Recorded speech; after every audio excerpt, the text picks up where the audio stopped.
everybody, it's Honest John again. Now, unless you're a student of Russian history, you've probably never heard of the Great Terror. It happened during the Stalin era in Russia.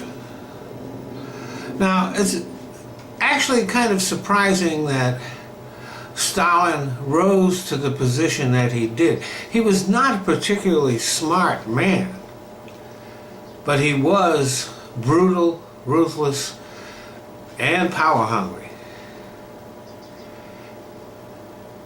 He was a better enforcer than a leader.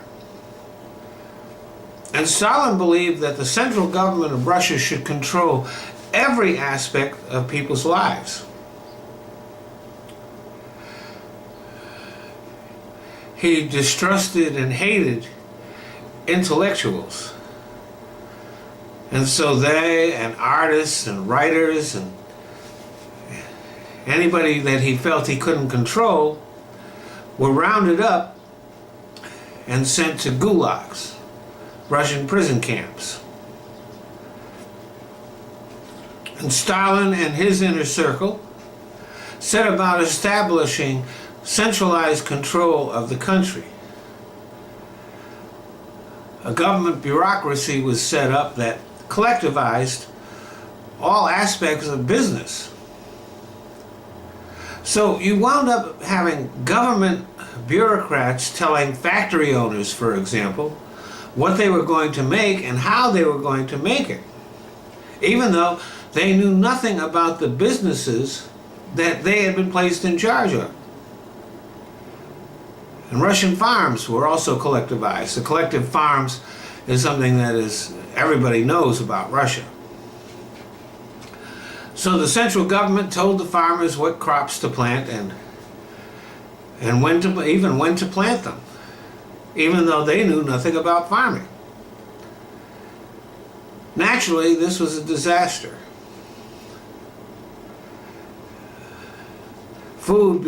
The collective farms failed. The businesses became crippled and inefficient. Food became very, very scarce in Russia. People were starving. Millions died.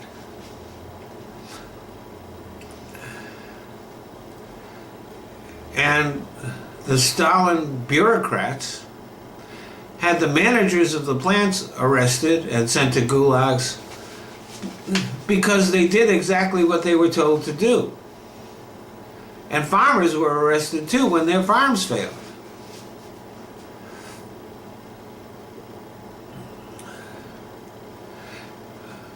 One person who got caught up in this was Alexei Feodosovich Wangenham, Stalin's weatherman. A simple man fascinated by the weather who became a meteorologist. Now you have to remember that back when Stalin ruled Russia, meteorology was a science that was in its infancy. There wasn't any Doppler radar or weather satellites.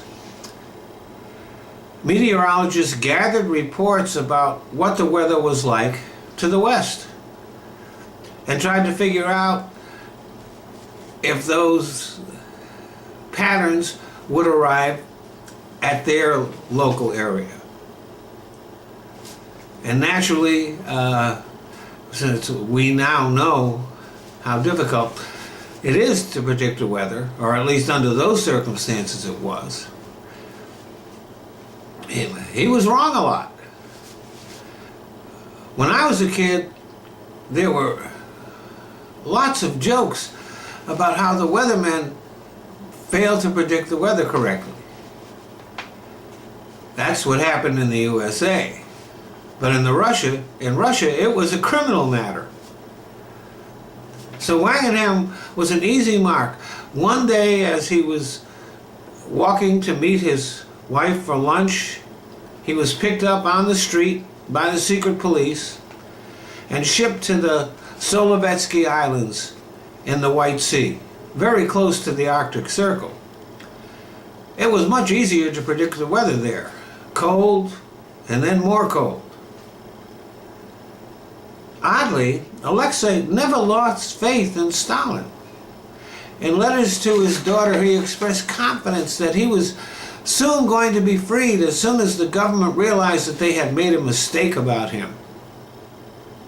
It never occurred to him that he was a scapegoat, that he was being used to cover up Stalin's incompetence. He even made a mosaic of Stalin and sent it to his daughter with his letters.